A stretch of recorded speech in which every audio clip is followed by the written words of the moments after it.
সম্মানিত দিনী ভাই ও বোন, পবিত্র মাহে রমাদান প্রায় শেষের দিকে। একটা একটা করে সমস্ত সাহারিগুলো শেষ হয়ে যাচ্ছে। এখন পর্যন্ত আপনি জানলেন না তাহাজ্জুদ নামাজ কিভাবে পড়তে হয়, কোন কোন সূরা দিয়ে পড়তে হয়, এই নামাজের নিয়ত কিভাবে করতে হয়, আরবি নিয়ত না পারলে বাংলায় কিভাবে নিয়ত করবেন, এই নামাজের মধ্যে কখন কোন দোয়া কতবার পাঠ করিতে হয়, এই নামাজ কত রাকাত করে করে পড়তে হয়, সর্বমোট কত রাকাত পড়তে হয়, কোনো কিছুই জানলেন না। অথচ পবিত্র এই মাহে রমাদান মাস হলো তাহাজ্জুদ নামাজ পড়ার জন্য সর্বশ্রেষ্ঠ একটি মাস। সুবহানাল্লাহ। সম্মানিত দিনী ভাই ও বোন আমার, পবিত্র এই মাহে রমাদান মাসে আপনি যখন সাহরি খাওয়ার জন্য বা সাহরি রান্না করার জন্য ঘুম থেকে উঠে যান, তখন মহান আল্লাহ তাআলা স্বয়ং প্রথম আসমানে চলে আসেন, এসে আপনাকে এইভাবে ডাকতে থাকেন আর বলতে থাকেন, ও আমার বান্দা, ও আমার বান্দি, কে আছো ক্ষমা প্রার্থী, আমার কাছে ক্ষমা চাইবে, আমি তোমার জীবনের যৌবনের সমস্ত গুনাহ খাতা ক্ষমা করে দিব। কে আছো অভাবগ্রস্ত, আমার কাছে রিজিক চাইবে, আমি তোমাকে ভরপুর রিজিক দান করিব। কে আছো ঋণগ্রস্ত, আমার কাছে সাহায্য চাইবে, আমি তোমার সমস্ত ঋণ কুদরতিভাবে পরিশোধ করে দিব। কে আছো কঠিন রোগে আক্রান্ত, কোনোভাবে শান্তি পাও না, খুব কষ্টের মধ্যে আছো, আমি আল্লাহর কাছে আজ শেফা চাইবে, আমি তোমাকে আজ পরিপূর্ণ সুস্থ করে দিব। কে আছো সন্তানাদি হয় না, আমার কাছে সন্তান চাইবে, আমি তোমাকে নেককার সালিহিন সন্তান দান করিব। ও আমার বান্দা বান্দিরা, কে আছো কার কি প্রয়োজন, আমার কাছে চাও, আমি তোমার সমস্ত চাওয়াকে পূরণ করে দিব। সুবহানাল্লাহ। সম্মানিত দিনী ভাই ও বোন আমার, অন্যান্য মাসে আমরা চাইলেও পবিত্র এই সাহরির সময় ঘুম থেকে উঠতে পারি না, কিন্তু রমজান মাসে আমরা সহজেই ঘুম থেকে উঠতে পারি এবং আমাদের উঠতে হয়। এই জন্য সম্মানিত দিনী ভাই বোন, আর একটু কষ্ট করে সর্বনিম্ন 2 রাকাত তাহাজ্জুদ নামাজ যদি আপনি পড়তে পারেন, আপনার কপাল খুলে যাবে, ভাগ্য পরিবর্তন হয়ে যাবে। আল্লাহ নবী সাল্লাল্লাহু আলাইহি ওয়াসাল্লাম বলেছেন, তাহাজ্জুদ নামাজ আল্লাহ তাআলার কাছে অত্যন্ত সম্মানিত এবং খুবই গুরুত্বপূর্ণ একটি ইবাদত। এতটাই বেশি গুরুত্বপূর্ণ যে আল্লাহ নবী সাল্লাল্লাহু আলাইহি ওয়াসাল্লাম বলেন, ফরজ নামাজের পরে এবং নফল নামাজের মধ্যে সর্বশ্রেষ্ঠ নামাজ হলো তাহাজ্জুদের নামাজ। সুবহানাল্লাহ। এই তাহাজ্জুদ নামাজ পড়ে নবীজির শিখানো একটি ছোট্ট দোয়ার আমল করে আপনি আল্লাহ তাআলার কাছে যা চাইবেন, আল্লাহ তাআলা আপনাকে তাই দান করিবেন। যে দোয়াই করবেন সে দোয়াই কবুল করে নেবেন, জীবনের সমস্ত গুনাহ খাতা ক্ষমা করে দিবেন, সকল অভাব অনটন দুঃখ কষ্ট পেরেশানি বিপদ আপদ বালা মুসিবত সাথে সাথে দূর করে দিবেন। সুবহানাল্লাহ। শুধু তাই নয়, আপনার কামাই রুজি ব্যবসা বাণিজ্যের মধ্যে আল্লাহ তাআলা প্রচুর পরিমাণ উন্নতি ও বরকত দান করিবেন। আপনি যেদিকেই যাবেন আল্লাহ তাআলা আপনাকে সফলতা দান করিবেন। সম্মানিত দিনী ভাই ও বোন আমার, অনেকেই আছেন অভাবগ্রস্ত, অনেকেই ঋণগ্রস্ত, লক্ষ লক্ষ কোটি কোটি টাকা ঋণ করে ফেলেছেন, অনেক চেষ্টা করেছেন ঋণ পরিশোধ করার জন্য, কিন্তু কোনোভাবেই আপনার ঋণ পরিশোধ হচ্ছে না। আমি বলবো এই আমলটি করুন। নবীজির ওয়াদা, আপনার ঋণের পরিমাণ যদি পাহাড় সমানও হয়ে থাকে, তবুও মহান আল্লাহ তাআলা কুদরতিভাবে অতি দ্রুত অল্প সময়ের ভিতরে আপনার সমস্ত ঋণ পরিশোধ করার ব্যবস্থা করে দিবেন। সুবহানাল্লাহ। সম্মানিত দিনী ভাই বোন, অনেকেই আছেন যেদিকেই যান শুধু ব্যর্থ হয়ে যান, কোনোভাবেই সফল হতে পারেন না, ব্যবসা বাণিজ্য করেন, কামাই রুজি করেন, কিন্তু উন্নতি হয় না, দিন দিন ক্ষতির মধ্যে পড়ে যাচ্ছেন, লোকসান হয়ে যাচ্ছে। আমি বলবো এই আমলটি করুন। নবীজি ওয়াদা করে বলেছেন, আল্লাহ তাআলা আপনাকে সকল প্রকার ব্যর্থতা ও অবনতি থেকে নিজ কুদরতি হাতে হেফাজত করে আপনার প্রত্যেকটি জায়গায় প্রত্যেকটি কাজে আল্লাহ তাআলা পূর্ণ সফলতা দান করিবেন। সুবহানাল্লাহ। সম্মানিত দিনী ভাই ও বোন, অনেকে চাকরি খুঁজছেন, চাকরির ব্যবস্থা হচ্ছে না, সারা বছর কষ্টের মধ্যে বেকার বসে আছেন। আমি বলবো এই আমলটি পবিত্র এই মাহে রমাদান মাসে আপনি একবার করেই দেখুন, আল্লাহ তাআলা কুদরতিভাবে অতি দ্রুত আপনাকে ভালো চাকরির ব্যবস্থা করে দিবেন। অনেকেই বিদেশ যেতে চান, ভালো ভিসা পান না, এই আমলটি করুন, আল্লাহ তাআলা অতি দ্রুত ভালো ভিসার ব্যবস্থা করে দিবেন। অনেকেই বিদেশে গিয়ে আটকে আছেন, কাজ পাচ্ছেন না, আমি বলবো এই ছোট্ট আমলটি করুন, এই আমলের বরকতে আল্লাহ তাআলা আপনাকে ভালো ভালো কাজের ব্যবস্থা করে দিবেন। অনেকেই আছেন কঠিন রোগে আক্রান্ত, যে রোগের কোনো ওষুধ পাওয়া যায় না, যে রোগের কোনো চিকিৎসা হয় না, আমি বলবো এই আমলটি করুন, আল্লাহ তাআলা কঠিন থেকেও কঠিন রোগ ভালো করে দিবেন। অনেকেই আছেন যাদের সন্তানাদি হয় না, নিঃসন্তান হয়ে খুব কষ্টের মধ্যে আছেন, আমি বলবো এই ছোট্ট আমলটি করুন, আল্লাহ তাআলা আপনাকে অতি দ্রুত নেককার সালিহিন সুসন্তান সন্তান দান করিবেন, যেই সন্তান আপনার জন্য দুনিয়া ও আখিরাতের প্রত্যেকটি জায়গায় কল্যাণকর হবে, উপকারী হবে। সুবহানাল্লাহ। সম্মানিত দিনী ভাই ও বোন, আপনাদেরকে প্রথমেই বলে দিব তাহাজ্জুদ নামাজ কিভাবে পড়তে হবে, কোন কোন সূরা দিয়ে পড়তে হবে, নিয়ত কিভাবে পড়তে হবে, এই নামাজের মধ্যে কখন কোন দোয়া কতবার পাঠ করিতে হবে, প্রত্যেকটি বিষয় অল্প সময়ের ভিতরে প্র্যাকটিক্যালি দেখিয়ে দিব, যেন খুব সহজেই আপনারা বিষয়গুলো বুঝতে পারেন। অতঃপর আপনাদেরকে আমলের নিয়মটি সঠিকভাবে বলে দিব। সম্মানিত দিনী ভাই ও বোন আমার, তাহাজ্জুদ নামাজ পড়ার জন্য প্রথমে উত্তম রূপে ওযু করিবেন। ওযু শেষ করে একটি পবিত্র স্থানে চলে যাবেন, গিয়ে কিবলামুখী হয়ে দাঁড়িয়ে তাহাজ্জুদ নামাজের নিয়ত যারা আরবিতে পারেন আরবিতে করে নেবেন, আর যারা আরবিতে পারেন না তারা বাংলায় সহি শুদ্ধ করে এইভাবে করিবেন: আমি কিবলামুখী হয়ে আল্লাহ তাআলার সন্তুষ্টির জন্য 2 রাকাত তাহাজ্জুদ নামাজ পড়িতেছি। নিয়ত শেষ করে প্রত্যেক নামাজে হাত দুটি যেইভাবে উঠিয়ে থাকেন ঠিক সেভাবেই উঠাবেন। উঠিয়ে আল্লাহু আকবার বলে হাত ছেড়ে দিয়ে বেঁধে ফেলবেন। বাঁধার পরে সানা পাঠ করিবেন একবার এইভাবে: সুবহানাকাল্লাহুম্মা ওয়া বিহামদিকা ওয়া তাবারাকা ইসমুকা ওয়া তাআলা জাদ্দুকা ওয়া লা ইলাহা গায়রুক। অতঃপর একবার আউযু বিল্লাহ এবং বিসমিল্লাহ এইভাবে পাঠ করিবেন: আউযু বিল্লাহি মিনাশ শাইতানির রাজিম, বিসমিল্লাহির রহমানির রহিম। অতঃপর একবার সূরাতুল আল ফাতিহা শুরু থেকে শেষ পর্যন্ত সহি শুদ্ধ করে এইভাবে পাঠ করিবেন: আলহামদুলিল্লাহি রাব্বিল আলামিন, আর রহমানির রহিম, মালিকি ইয়াউমিদ্দিন, ইয়াকা না'বুদু ওয়া ইয়াকা নাস্তাঈন, ইহদিনাস সিরাতাল মুস্তাকিম, সিরাতাল্লাযীনা আন'আমতা আলাইহিম, গায়রিল মাগদুবি আলাইহিম ওয়ালাদ-দাল্লিন। অতঃপর একবার বলবেন আমিন। অতঃপর বলবেন বিসমিল্লাহির রহমানির রহিম। অতঃপর যেহেতু এটা প্রথম রাকাত, এই জন্য পবিত্র কুরআনুল কারীম থেকে যে কোনো একটি সূরা পাঠ করলেই হয়ে যাবে। আপনাদের বোঝার সুবিধার জন্য আমি ছোট্ট একটি সূরা পাঠ করছি: ইযা জাআ নাসরুল্লাহি ওয়াল ফাতহু ওয়া রাআইতান নাসা ইয়াদখুলুনা ফি দীনিল্লাহি আফওয়াজা ফাসাব্বিহ বিহামদি রাব্বিকা ওয়াস্তাগফিরহু ইন্নাহু কানা তাওয়াবা। আপনি চাইলে এই সূরাটিও পাঠ করতে পারেন, অথবা যে কোনো একটি সূরা পাঠ করা শেষ করে আল্লাহু আকবার বলে রুকুতে চলে যাবেন। রুকুতে গিয়ে রুকুর তাসবিহ পাঠ করিবেন কমপক্ষে 3 বার এইভাবে: সুবহানা রাব্বিয়াল আযীম। আপনি চাইলে এই তাসবিহ 5 বার অথবা 7 বার পাঠ করিতে পারেন। তাসবিহটি পাঠ করা শেষ করে সামি আল্লাহু লিমান হামিদা বলে সোজা হবেন। সোজা হওয়ার পরে একটি ছোট্ট দোয়া একবার এইভাবে পাঠ করিবেন: রব্বানা লাকাল হামদ। অতঃপর আরেকটি বিশেষ দোয়া পাঠ করার চেষ্টা করিবেন, যেই দোয়ার ব্যাপারে পবিত্র হাদিসের মধ্যে এসেছে এক সাহাবী রাদিয়াল্লাহু তাআলা আনহু এই দোয়াটি নামাজের মধ্যে পাঠ করেছিলেন। সাহাবী নামাজ শেষ করলেন। নামাজ শেষ করার সাথে সাথে নবীজি বললেন, ও আমার সাহাবী, তুমি নামাজের ভিতরে কি এমন শব্দ পাঠ করেছো, কি এমন নতুন বাক্য পাঠ করেছো? সাহাবী ভয় পেয়ে গেলেন। তিনি চিন্তা করতে লাগলেন, হাই হাই, আমি মনে হয় কোনো মারাত্মক ভুল করে ফেলেছি, আল্লাহ তাআলা মনে হয় আমার উপরে নারাজ হয়ে গিয়েছেন। তখন সাহাবী কাঁপতে লাগলেন। নবীজি সাহাবীর এই অবস্থা দেখে সাহাবীকে বললেন, ও আমার সাহাবীরা শোনো, আমি যা দেখি তোমরা তা দেখো না, আমি যা শুনি তোমরা তা শোনো না। তুমি যখন নামাজের মধ্যে ওই বাক্যগুলো পাঠ করতেছিলে, মহান আল্লাহ তাআলা তোমার উপরে এতটাই বেশি সন্তুষ্ট হয়ে গিয়েছিলেন যে ফেরেশতাদের মাঝে প্রতিযোগিতা শুরু হয়ে গিয়েছিল, কোন ফেরেশতা তোমার জন্য কত বেশি নেকি লিখতে পারে। ও আমার সাহাবী, ওই বাক্যগুলো কি? সাহাবী বললেন, ইয়া রাসূলুল্লাহ সাল্লাল্লাহু আলাইহি ওয়াসাল্লাম, বাক্যগুলো হলো এই: হামদান কাসীরান তাইয়িবান মুবারাকান ফি। সম্মানিত দিনী ভাই ও বোন আমার, এই বাক্যগুলো আমরা অনেকেই পারি, কিন্তু অলসতা করে পাঠ করি না। আমরা এই বাক্যগুলোর ফজিলত সম্পর্কে জানি না।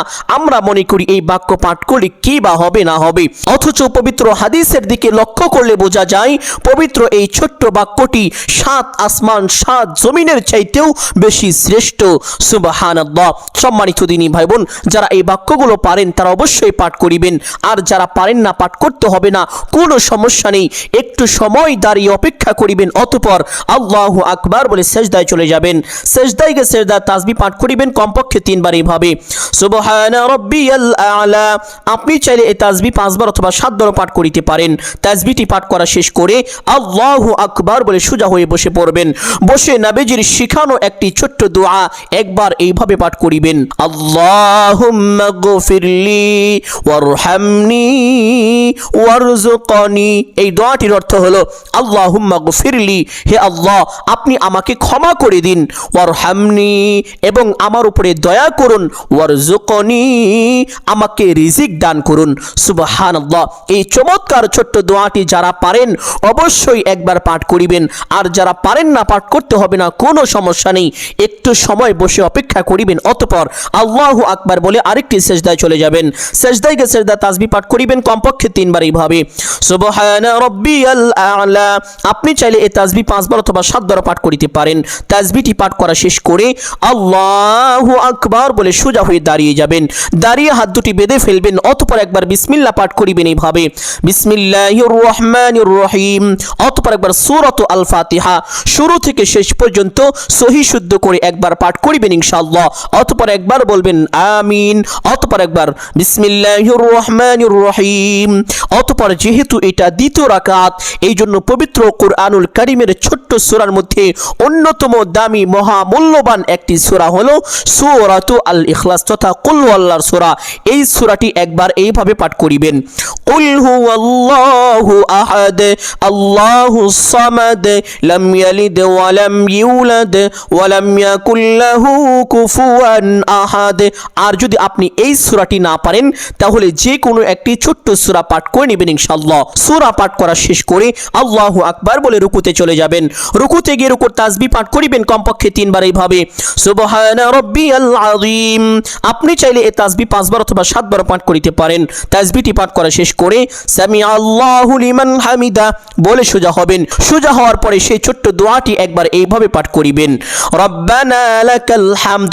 অতঃপর সেই বিশেষ দোয়াটি যদি পারেন তাহলে একবার পাঠ করিবেন, আর যদি না পারেন পাঠ করতে হবে না, কোনো সমস্যা নেই। একটু সময় দাঁড়িয়ে অপেক্ষা করিবেন, অতঃপর আল্লাহু আকবার বলে সেজদায় চলে যাবেন। সেজদায় গিয়ে সেজদা তাসবিহ পাঠ করিবেন কমপক্ষে 3 বার এইভাবে সুবহানা রাব্বিয়াল আ'লা। আপনি চাইলে এই তাসবিহ 5 বার অথবা 7 বার পাঠ করিতে পারেন। তাসবিহটি পাঠ করা শেষ করে আল্লাহু আকবার বলে সোজা হয়ে বসে পড়বেন।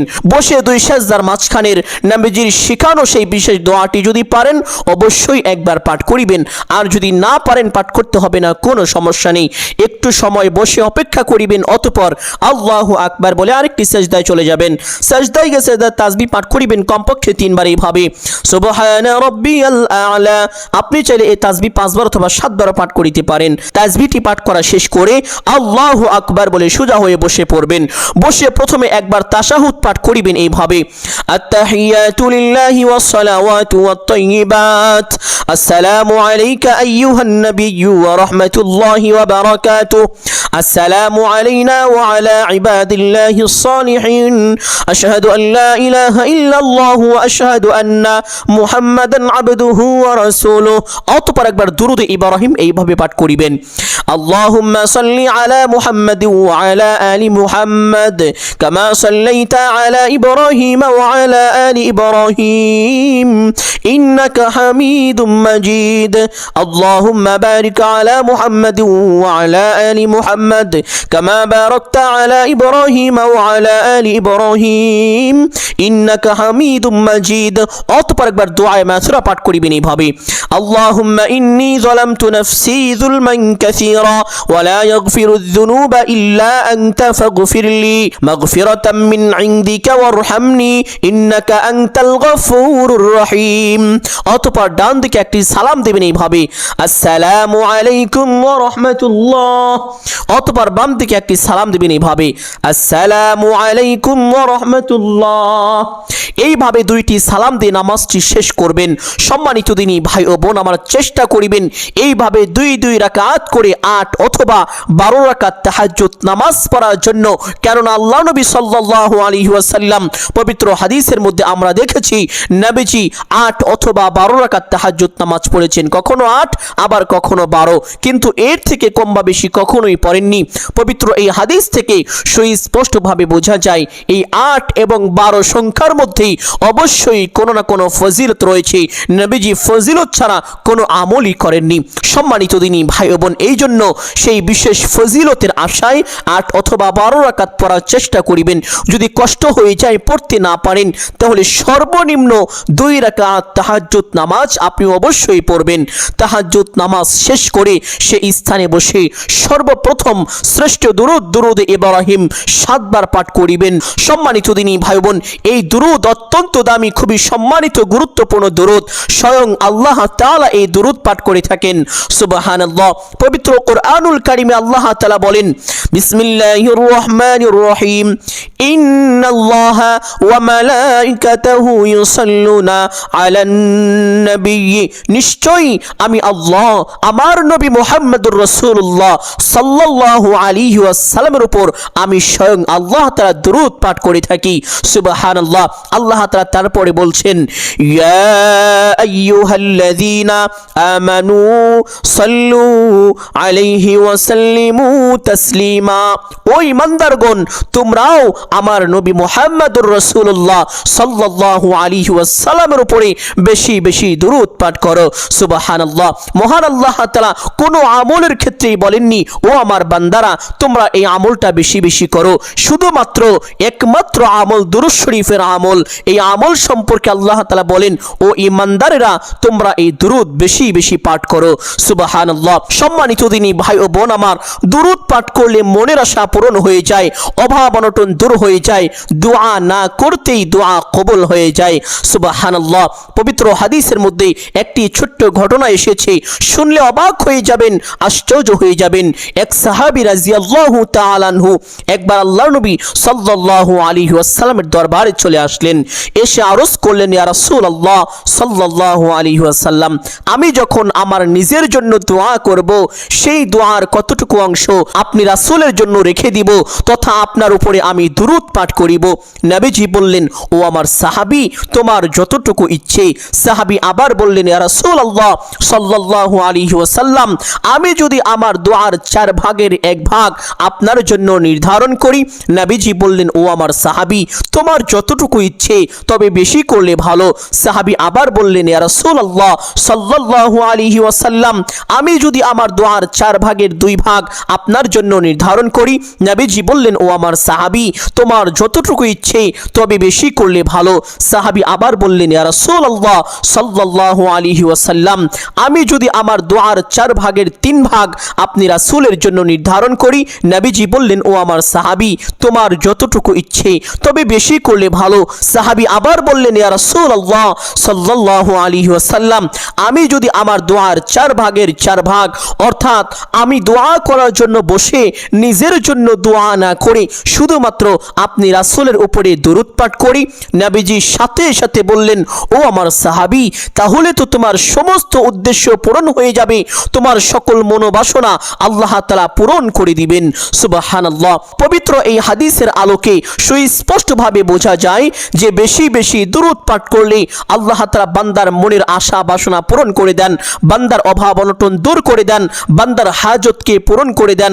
বান্দা দোয়া না করতেই বান্দার মনের মধ্যে আছে কিন্তু প্রকাশ করেনি, অথচ আল্লাহ তাআলা সেই অপ্রকাশ দোয়াকেও কবুল করে নেন। সুবহানাল্লাহ। সম্মানিত দিনী ভাই বোন, এই জন্য উঠতে বসতে চলতে ফিরতে যখনই সময় পাবেন শ্রেষ্ঠ দুরূদ ইব্রাহিম পাঠ করার চেষ্টা করিবেন।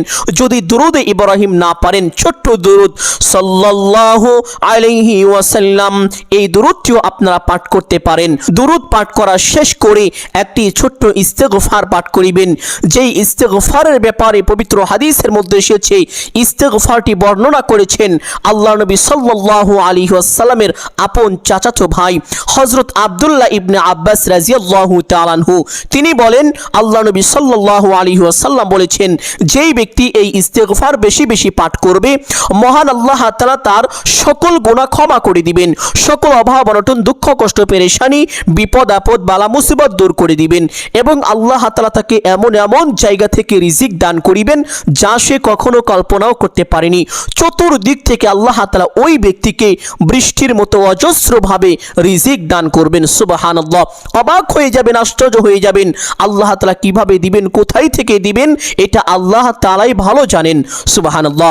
সম্মানিত দিনী ভাই ও বোন, সেই ছোট্ট ইস্তেগফারটি হলো আস্তাগফিরুল্লাহাল্লাযী লা ইলাহা ইল্লা হুয়াল হাইয়ুল কাইয়্যুম ওয়া আতুবু ইলাইহি।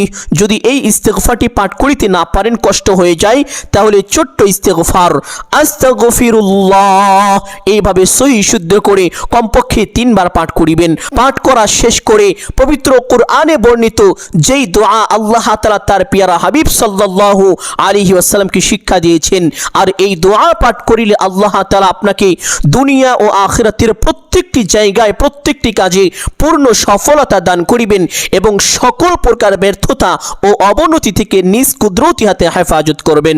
সুবহানাল্লাহ। শুধু তাই নয়, আল্লাহ তাআলা বলেন এই দোয়াটি যে পাঠ করবে আমি তাকে জাহান্নামের আগুন থেকে হেফাজত করব, তার জন্য জাহান্নামের আগুনকে আল্লাহ তাআলা হারাম করে দিবেন, জাহান্নামের আগুন তাকে স্পর্শ করতে পারবে না। আর সেই বিশেষ দোয়াটি হলো আল্লাহুম্মা রব্বানা আতিনা ফিদ দুনিয়া হাসানাহ ওয়া ফিল আখিরাতি হাসানাহ ওয়া কিনা আযাবান নার। সম্মানিত দিনী ভাই, ছোট্ট দোয়াটি কমপক্ষে 3 বার পাঠ করিবেন। পাঠ করা শেষ করে নবীজির শিখানো আর একটি বিশেষ দোয়া পাঠ করিবেন। সেই দোয়াটি নবীজি সাল্লাল্লাহু আলাইহি ওয়াসাল্লাম বেশি বেশি পাঠ করিতেন, এমনকি নামাজের মধ্যেও পাঠ করিতেন। সুবহানাল্লাহ। আর সেই দোয়াটি হলো আল্লাহুম্মা গফিরলি ওয়ারহামনি ওয়ারযুকনি। সম্মানিত দিনী ভাই বোন, এই দোয়ার অর্থ হলো আল্লাহুম্মা গফিরলি, হে আল্লাহ আপনি আমাকে ক্ষমা করে দিন, ওয়ারহামনি আমার উপরে দয়া করুন, ওয়ারযুকনি আমাকে রিজিক দান করুন। এই 3টি জিনিস যদি আল্লাহ তাআলা আপনাকে দান করে দেন, তাহলে দুনিয়ায় আপনার থেকে আর সুখী মানুষ কে হতে পারে? সর্বশ্রেষ্ঠ সর্বজ্ঞ সুখী মানুষ আপনি হবেন। সুবহানাল্লাহ। সম্মানিত দিনী ভাই বোন, এই জন্য আমলের সময় কমপক্ষে 3 বার এই ছোট্ট দোয়ার মাধ্যমে আল্লাহ তাআলার কাছে ক্ষমা চাইবেন, রিজিক চাইবেন এবং দয়া চাইবেন। সম্মানিত দিনী ভাই বোন, দোয়াটি পাঠ করা শেষ করে নবীজির শিখানো একটি গুনাহ মাফের ছোট্ট তাসবিহ পাঠ করিবেন। যেই তাসবিহের ব্যাপারে পবিত্র হাদিসের মধ্যে আল্লাহ নবী সাল্লাল্লাহু আলাইহি ওয়াসাল্লাম বলেছেন, যেই ব্যক্তি এই তাসবিহ একবার পাঠ করবে, ওই ব্যক্তির গুনাহের পরিমাণ যদি সমুদ্রের ফেনা রাশিও হয়ে থাকে, তবুও মহান আল্লাহ তাআলা তার জীবনের যৌবনের সমস্ত গুনাহ খাতা ক্ষমা করে দিবেন। সুবহানাল্লাহ। আর সেই গুনাহ মাফের বিশেষ তাসবিহটা হলো সুবহানাল্লাহি ওয়া বিহামদিহি। সুবহানাল্লাহ। সম্মানিত দিনী ভাই বোন, আমলের সময় কমপক্ষে 3 বার পাঠ করিবেন। পাঠ করা শেষ করে নবীজি যেই দোয়ার ব্যাপারে ওয়াদা করে কসম করে এইভাবে বলেছেন, ও আমার উম্মতিরা, ও আমার সাহাবীরা, শোনো, আমি ওই সত্তার শপথ করে বলছি যার হাতে আমার প্রাণ, যেই ব্যক্তি এই দোয়ার মাধ্যমে আল্লাহ তাআলার কাছে কোনো কিছু চাইবে, আল্লাহ তাআলা তাকে কখনোই খালি হাতে ফিরাবেন না। অবশ্যই আল্লাহ তাআলা তার চাওয়াকে পূরণ করবেন, তার দোয়াকে কবুল করবেন। এবং যেই ব্যক্তি এই দোয়ার মাধ্যমে আল্লাহকে স্মরণ করবেন, স্বয়ং আল্লাহ তাআলা নিজে ওই ব্যক্তিকে স্মরণ করতে থাকবেন। সুবহানাল্লাহ। সম্মানিত দিনী ভাই ও বোন আমার, আমরা আল্লাহ তাআলার নামের জিকির করার মাধ্যমে আল্লাহকে স্মরণ করে থাকি। আল্লাহ কিন্তু আমাদের নামের জিকির করার মাধ্যমে স্মরণ করেন না, বরং আল্লাহ তাআলা আমাদেরকে এভাবে স্মরণ করেন। ধরুন কঠিন বিপদের মধ্যে পড়ে গিয়েছেন, আল্লাহ তাআলা স্মরণ করে সেই কঠিন বিপদ থেকে আপনাকে হেফাজত করবেন, সেই বিপদে আপনাকে পড়তে দিবেন না। ধরুন আপনি আজকে রাস্তায় চলতে চলতে গাড়ি অ্যাক্সিডেন্ট করে মারা যাবেন, আল্লাহ তাআলা এই মুহূর্তে কঠিন বিপদ থেকে আপনাকে হেফাজত করবেন, রক্ষা করবেন, গাড়ি অ্যাক্সিডেন্টে আপনার মৃত্যু হবে না। ধরুন আপনার বাড়িতে আজকে আগুন লেগে আপনার বাড়ির সমস্ত সম্পদ পুড়ে ছাই হয়ে যাবে, কয়লা হয়ে যাবে, আপনি পথের ভিখারি হয়ে যাবেন, নিঃস্ব হয়ে যাবেন। এমন কঠিন মারাত্মক বিপদ থেকে স্বয়ং আল্লাহ তাআলা নিজ কুদরতি হাতে আপনাকে হেফাজত করবেন। সুবহানাল্লাহ। শুধু তাই নয়, মৃত্যুর পরে কাল হাসরের ময়দানেও আল্লাহ তাআলা আপনাকে ভুলে যাবেন না, তখনও আল্লাহ তাআলা কুদরতি ভাবে আপনাকে হেফাজত করবেন, আপনাকে মাফ করে আল্লাহ তাআলা জান্নাতে প্রবেশ করার সুযোগ দিয়ে দিবেন। সুবহানাল্লাহ। এই জন্য সম্মানিত দিনী ভাই বোন, উঠতে বসতে চলতে ফিরতে যখনই সময় পাবেন এই ছোট্ট দোয়াটি বেশি বেশি পাঠ করার চেষ্টা করিবেন। দোয়াটি একটু বড়, তাই আপনাদেরকে অনুরোধ করে বলবো একটু কষ্ট করে হলেও দোয়াটি মুখস্থ করে নেওয়ার চেষ্টা করিবেন। যদি মুখস্থ করতে না পারেন তাহলে দোয়াটি আমার সঙ্গে পাঠ করলেও হয়ে যাবে। সম্মানিত দিনী ভাই ও বোন, এই দোয়াটি এসেছে পবিত্র আবু দাউদ শরীফের এক হাদিসের মধ্যে। আল্লাহ নবী সাল্লাল্লাহু আলাইহি ওয়াসাল্লাম দুইটি দোয়ার ব্যাপারে কসম খেয়েছেন, আর এই দুইটি দোয়ার মধ্যে একটি দোয়া হলো এই দোয়াটি, আল্লাহুম্মা ইন্নী আসআলুকা বিআন্নী আশহাদু আন্নাকা আনতাল্লাহু লা ইলাহা ইল্লা আনতা আহাদুস সামাদুল্লাযী লাম ইয়ালিদ ওয়া লাম ইউলাদ ওয়া লাম ইয়াকুল লাহু কুফুয়ান আহাদ। সম্মানিত দিনী ভাই ও বোন আমার, আমলের সময় ছোট্ট দোয়াটি কমপক্ষে 3 বার পাঠ করিবেন। আর যদি এই আমলটি পবিত্র মহিমান্বিত শবে কদরের রাতে করেন তাহলে তো কপাল খুলেই যাবে, ভাগ্য পরিবর্তন হয়েই যাবে। আপনার কপাল খোলাকে কেউ ঠেকাতে পারবে না ইনশাআল্লাহ। সম্মানিত দিনী ভাই ও বোন, যদি পবিত্র শবে কদরের রাতে করেন তাহলে দোয়াটি আমলটি এই নিয়মেই করবেন, কিন্তু দোয়াটি 100 বার পাঠ করিবেন। আর অন্য সময় কমপক্ষে 3 বার পাঠ করিবেন। দোয়াটি পাঠ করা শেষ করে শ্রেষ্ঠ দুরুদে ইব্রাহিম কমপক্ষে 1 বার পাঠ করিবেন। দুরুদে ইব্রাহিম 1 বার পাঠ করা শেষ করে মুনাজাত করবেন এইভাবে, আলহামদুলিল্লাহি রাব্বিল আলামিন ওয়াসসালাতু ওয়াসসালামু আলা সাইয়্যিদিল আম্বিয়া ওয়াল মুরসালিন। এই দুইটি বাক্য বলার পরে আপনার যা কিছু প্রয়োজন সমস্ত কিছু আল্লাহ তাআলার কাছে চাইবেন। চাওয়া শেষ করে একবার বলবেন, হে আল্লাহ, আপনার হাবিবের উসিলা করে আমার দোয়া মুনাজাত কবুল আর মঞ্জুর করে নিন। অতঃপর 3 বার বলবেন, আমিন আমিন আমিন বিরহমাতিকা ইয়া আরহামার রাহিমিন। মুনাজাত শেষ করে একবার পড়বেন সাল্লাল্লাহু আলাইহি ওয়াসাল্লাম। তাহলে সাথে সাথে আপনার দোয়া আল্লাহ তাআলার আরশে আযমে পৌঁছে যাবে, আপনার দোয়া কবুল আর মঞ্জুর হয়ে যাবে। এইভাবে যদি এই আমলটি করতে পারেন কপাল খুলে যাবে, ভাগ্য পরিবর্তন হয়ে যাবে। আপনি আল্লাহ তাআলার কাছে যা চাইবেন তাই পাবেন। বৃষ্টির মতো আল্লাহ তাআলা আপনাকে রিজিকের ব্যবস্থা করে দিবেন। সুবহানাল্লাহ। সম্মানিত দিনী ভাই ও বোন আমার, আমি আশা করছি আজকের এই আমলটি আপনাদের সকলের জন্য অত্যন্ত গুরুত্বপূর্ণ এবং উপকারী ছিল। অতএব সকলকে বলবো সদকায়ে জারিয়ার উদ্দেশ্যে কমপক্ষে একটি হলেও ভিডিওটি শেয়ার করে দিবেন। যদি আলোচনাটি ভালো লাগে অবশ্যই ভিডিওতে একটি লাইক করবেন, কমেন্টে আমিন বলে দোয়ায় শরীক থাকবেন। যারা এই চ্যানেলে নতুন দর্শক রয়েছেন চেষ্টা করিবেন চ্যানেলটি সাবস্ক্রাইব করে রাখার জন্য। সকলের জন্য অন্তর থেকে দোয়া করি আল্লাহ তাআলা সকলকে ভালো রাখুন, সুস্থ রাখুন, জানে মালে কামে রুজি ব্যবসা বাণিজ্যে প্রচুর পরিমাণ উন্নতি ও বরকত দান করুন। সকলেই বলি আমিন সুম্মা আমিন। আসসালামু আলাইকুম ওয়া রাহমাতুল্লাহি ওয়া বারাকাতুহু।